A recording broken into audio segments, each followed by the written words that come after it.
Alright guys, welcome to April 28th's Quarantine WOD. We got a couple variations of the workout depending on which element you guys use. Let's start with the warm-up today. We're going to do some cat-cow to get our spine moving, and we're looking at every segment of the spine to get moving in both directions as far as extension and flexion goes. So do your cat-cows with a lot of conscious effort. Then you guys are going to kind of get your neck loosened up a little bit by doing some lateral neck flexions, just because they're not done a whole lot on your day-to-day basis, so we're going to hit that as well. So that's 10 lateral neck flexions. We'll do that per side. Then you go into 2 rounds of a 30-second hollow hold to kind of get your core engaging.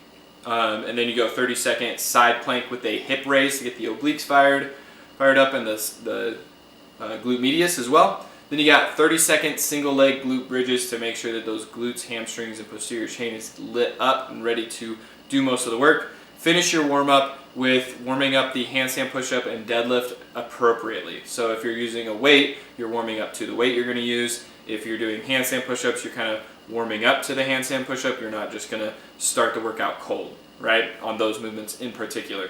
Okay, so that's how you finish your warm-up. Then we're going to go into the build. In the build today, we're doing single leg Romanian deadlifts. All right, stay conscious, stay really focused on getting the hamstring to do the work. The knee should not bend excessively. And then with this movement, I want you guys to weight it if you can. It's going to be 10 per side.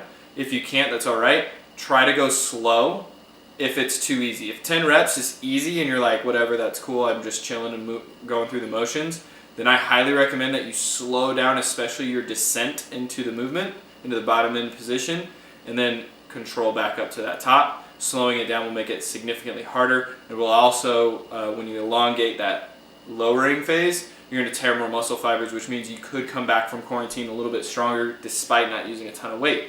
All right? So make sure that you guys are doing that appropriately. You got 30 seconds rest between legs.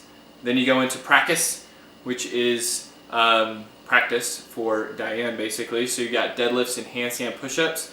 Pay attention to your rep scheme and which element you're using. Remember, quarantine WOD is going to be an odd object, but then you got barbell versions, kettlebell, dumbbell versions, whichever element you're using, make sure that you're in that in sugar WOD because it is very different. The movement of the deadlift completely changes sometimes, as well as the rep scheme. So pay close attention to that. Then you guys got handstand push-ups mixed with it. So you've got a descending pattern on both the deadlift and handstand push-ups, but they are different rep schemes each. So you go deadlift. Let's say if you're doing odd object, you got 42 deadlifts, 15 handstand push-ups. You're allowed to kit. And then you got 36 deadlifts and then 12 handstand push-ups, right? Descending scheme. No matter what, everybody's doing a descending scheme. Then you go into your cool down. Again, we're hitting the cat-cow again because it's so important to get that synovial fluid kind of moving through those vertebrae, get your vertebrae moving in every direction that we can.